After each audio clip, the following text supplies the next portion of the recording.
You know, many women experience gynecological conditions like endometriosis, fibroids, and ovarian cysts that significantly impact quality of life. It's painful, it's uncomfortable, it's awful, and here to talk about minimally invasive surgical options at Swedish is Dr. Jessie Marrs. I'm so glad we're talking about this. Happy to be here. All right, so let's first talk about minimally invasive gynecological surgery and how it's different than traditional surgical methods. So traditional surgical methods involve doing surgery through a large incision, like a C-section type incision, or sometimes even an up and down incision. Okay. Minimally invasive surgery is doing surgery through either no incisions or very small incisions. Okay, I like that. Yeah, that can include vaginal surgery. It can include hysteroscopy, which is putting a camera through the cervix into the uterus and doing surgery internally inside the uterus. Okay. And also laparoscopy, which is small incisions in the abdomen, filling the belly with air and putting instruments inside and doing the surgery internally. Okay. So it's all about the small incisions. So that's incredible that all this can be done. And then I'm sure it cuts down on recovery time. Huge. Yes, that is the main advantage. Less pain, shorter recovery, faster return to normal life, less complications as well, so less bleeding, less infection risk. My sister had a partial hysterectomy. I mean, she was out for about a month and a half trying to recover. I mean, that was rough. Yeah. So what are the benefits, other benefits of minimally invasive surgery? It's really all about the recovery, I think. Okay, yeah. I think, you know, the larger incisions can take 6 to 8 weeks to really recover from.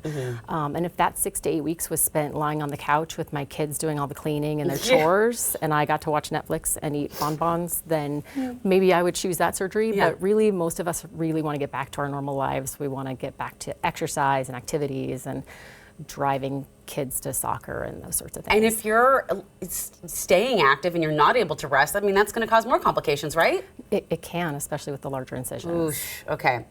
So let's talk more about this robotic assisted surgery because I think sometimes that makes people get a little nervous. Tell us about how it works. Yeah, so traditional laparoscopic surgery, we make several small incisions in the abdominal wall, put ports in, which are tubes from the outside to the inside, fill the belly with air, put a camera in, and then operate with long, skinny instruments at the bedside in order to do things internally. Okay. Robotic assisted surgery is essentially similar, except that we're attaching robotic equipment to the ports, putting instruments inside, and then I actually sit at a separate console in the same room, controlling the instruments with little finger loops on my fingers and looking through 3D eye goggles. No way. Yeah, it's pretty fun. That's next generation stuff. That's really, cool. It's neat. It's really the difference.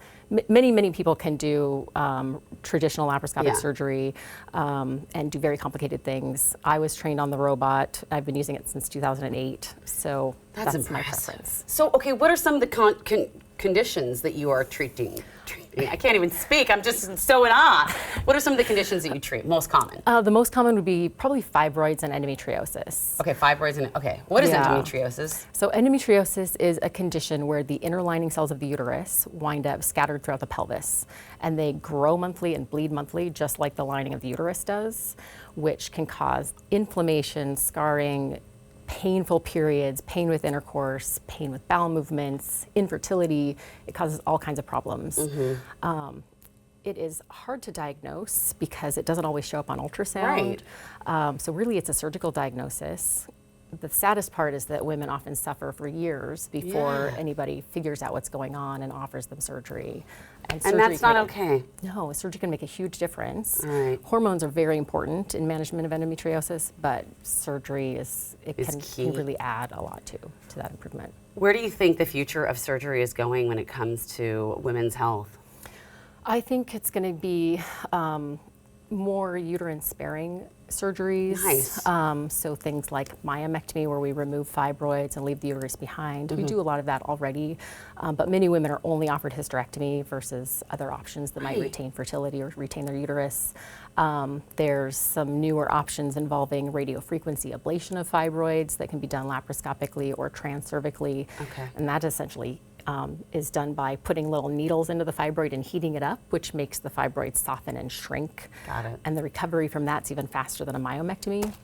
And then there's other things like single site robotic surgery coming down the line. Oh, really? Yeah. Okay, so you'll come back and tell us about Yes, that. absolutely. This has been so fascinating and so important because it really truly is. I mean, there's so much that comes with getting a hysterectomy. There's got to be hormones then and all the things. And if anything you can do to make this easier on us and less painful, we're so grateful. So thank you. That's the goal. And to learn more about minimally invasive gynecological surgery at Swedish, please visit the website on your screen. Special presentation of New Day Northwest, sponsored by Providence Swedish.